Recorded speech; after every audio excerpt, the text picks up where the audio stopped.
How you doing, everybody? Welcome back to Finer Tune. Now, if you saw my last video about Heading Out to the Highway by Judas Priest, you'll notice that I got into um, what it means to me personally as far as like mental health struggles, but I don't think I really included a whole lot of context in that.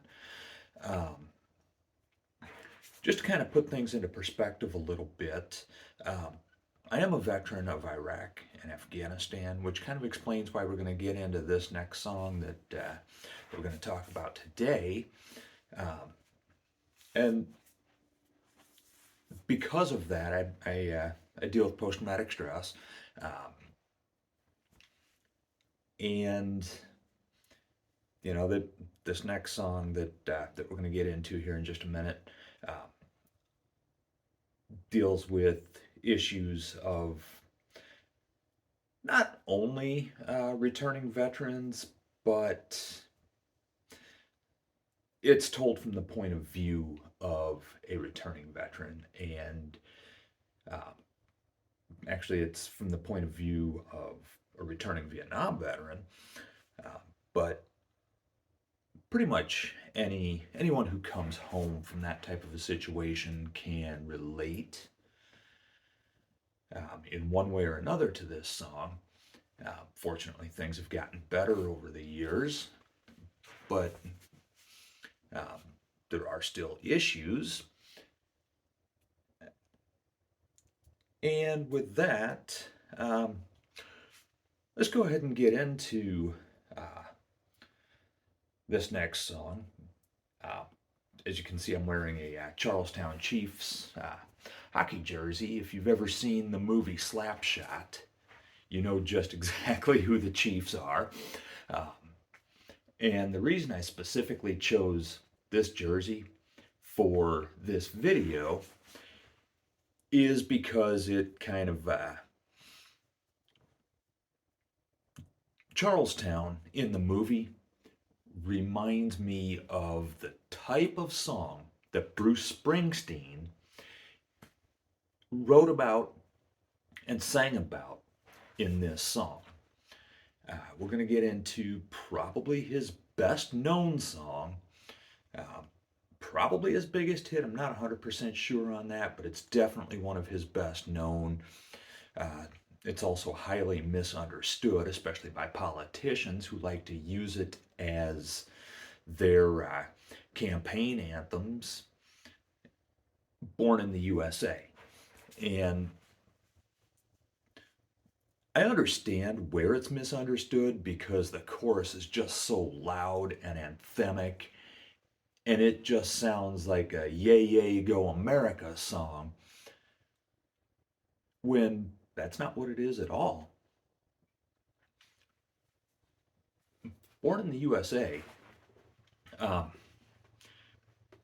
like I said, written and sung by Bruce Springsteen. The very first words of the song, born down in a dead man's town. What is that? I mean, that's a place without a whole lot of opportunities. Um, you might have some dead end jobs here and there, maybe one or two decent paying jobs, but overall, not a whole lot of opportunity there. Um, Another line that really kind of hits home, you end up like a dog that's been beat too much. I mean, you beat a dog, it's going to growl, it's going to bite. Um, it's that dog's not going to trust people. Um, I mean, that's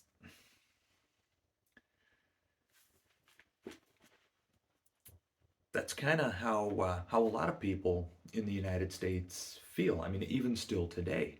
I mean, sure, we believe that this is the greatest country in the world, and in a lot of ways, it probably is. But that doesn't mean that we're without our problems here, things that need to be addressed. So, and by the way, uh, I'm not going to get political on this channel, but I'm not going to shy away from political songs and what they mean. So, then, after he tells you about, his not so great situation, you hear that big anthemic chorus of "Born in the USA," and I kind of take that two different ways, but I'll get into that a little bit later after we address the verses and contrast that with the chorus. Um, in the second verse, he talks about getting into a hometown jam, basically getting in trouble with the law.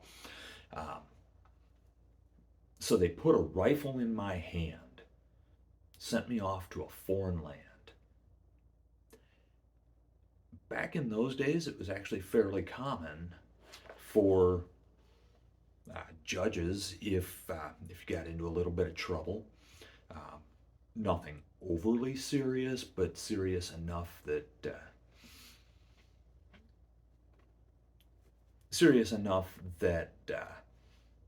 you needed some form of a punishment, legally speaking. Um, but it wasn't all that uncommon for judges to say something to the effect of join the army or go to jail. And at least when I was in uh, one of those marching or running cadences, if you've ever seen any military movies, or if you've been in the military, you know what I'm talking about. Um, that's actually still in some of those cadences: join the army or go to jail. So he got sent off to Vietnam. Uh, which I don't know if that's necessarily the right or wrong thing. I mean,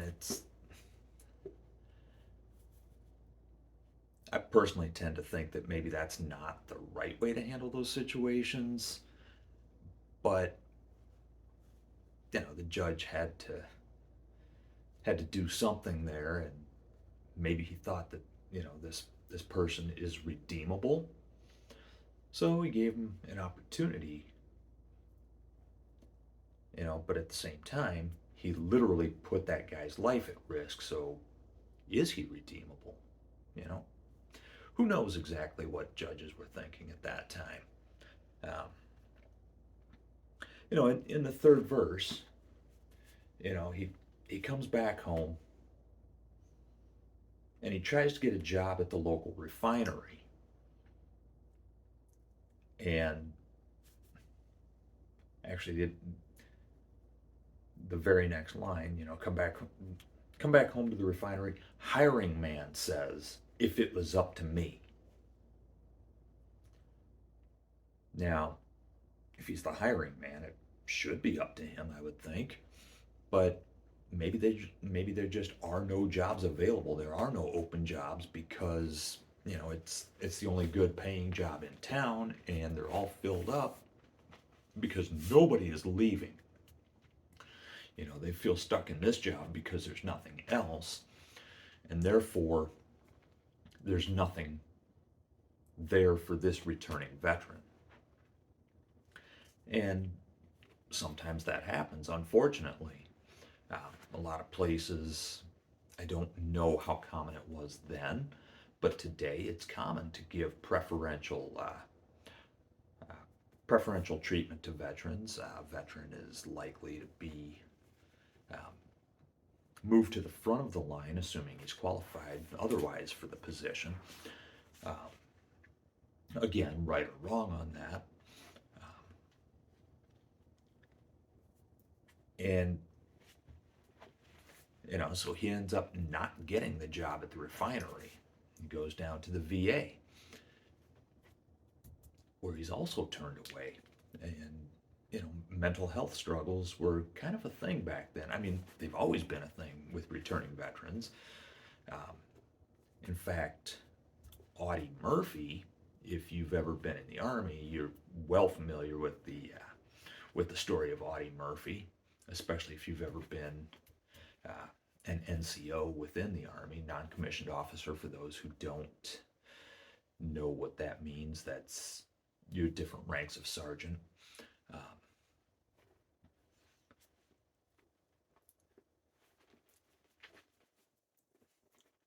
Audie Murphy, actually,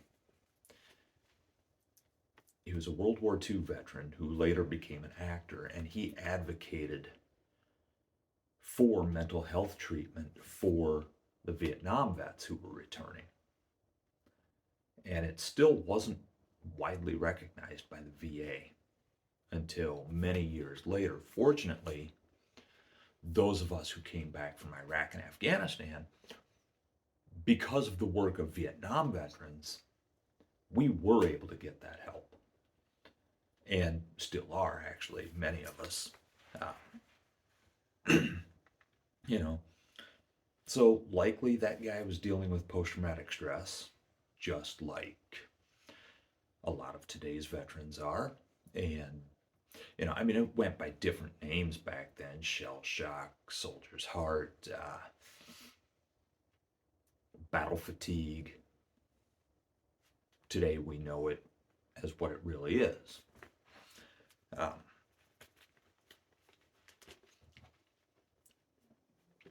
then in the fourth verse, he kind of gets into his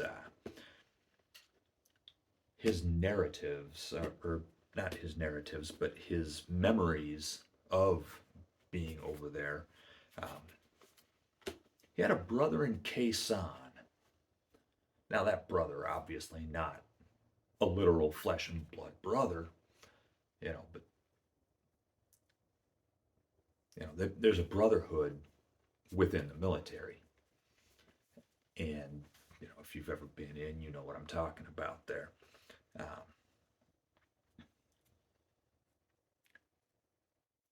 And I interpret this song to mean that that he was killed in action, referring to the Viet Cong. They're still here, but he's all gone.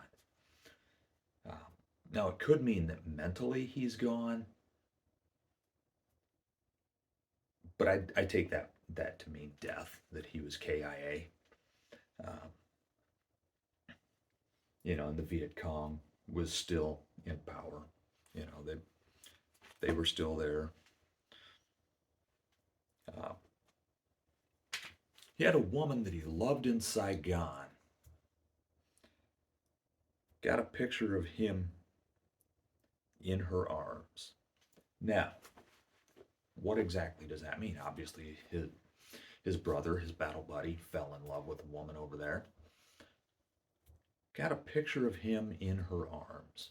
Now, is that a mental picture?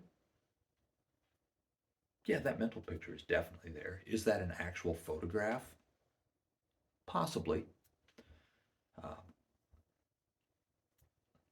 I would think probably not. It's more of a mental picture. But what else could that possibly mean? Perhaps she became pregnant and gave birth to his child. So maybe she came here to the United States, and the narrator of the story knows her and sees her with that child, and he can see his battle buddy when he looks at that child. So when he sees her holding that child, he's got that picture of him, meaning her battle buddy, or his battle buddy rather, a picture of him in her arms. So, I mean, there's several different ways you could interpret that. I tend to think it's more of a mental picture of his buddy with the woman, but it could be interpreted several different ways. I don't know exactly what Springsteen meant when he wrote this song, but yeah, I mean, there's many different things that could mean.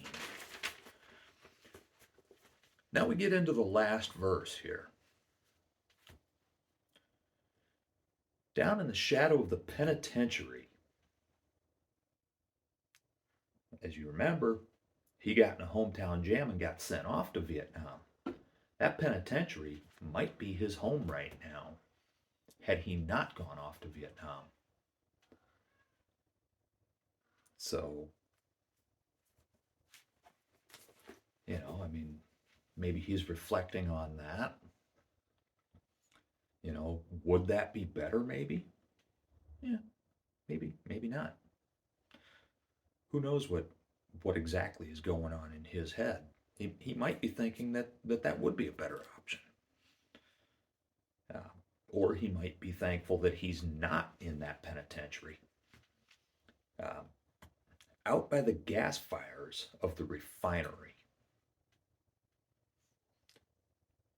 Now, I read somewhere that that's actually a very specific location in New Jersey where Springsteen is from, uh, where there's a major refinery next to a major penitentiary, within close proximity, rather. Uh,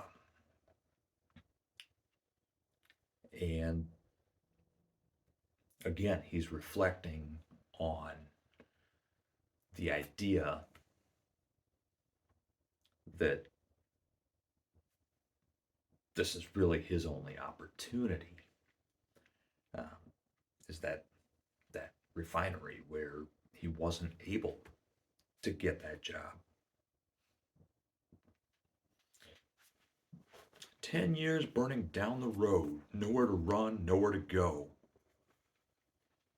So a decade after coming back, he still feels stuck. Like there's nothing for him here. You know?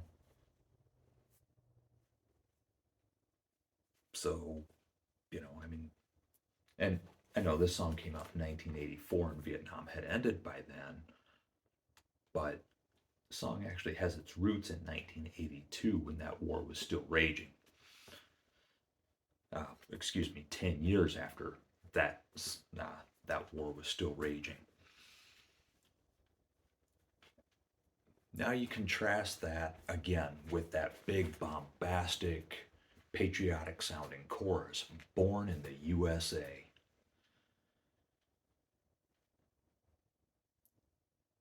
Now, despite all the issues that are mentioned in this song, is Springsteen saying that America is a bad place? I generally don't think that's what he means. I mean, he's obviously pointing out that, yes, there are issues here, and yes, these issues need to be addressed.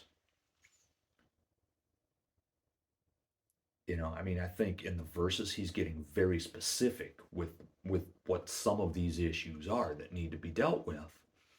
Um, he could be mentioning prison reform, which would be why he brought up the penitentiary. Um, he could be bringing up the idea that some of our wars seem pointless to many people, uh, seem like wars of convenience to many people. So he could be addressing that. He's definitely addressing the idea that, especially at that time, there's not a whole lot of good jobs. There are a lot of places in this country where there's just not much opportunity. You can't, I mean, you're basically stuck there. You can't make enough money to move out and find more opportunities. So that's definitely an issue that he's saying needs to be addressed. What I'm hearing is that, and again, this may not be what Springsteen is saying. In fact, it's probably not, knowing what his politics are. Um, but what I hear is that America is a great place that hasn't lived up to the promise and to the potential that this country has. That's what I hear when I listen to this song. Uh, Solutions specifically are not identified. Uh,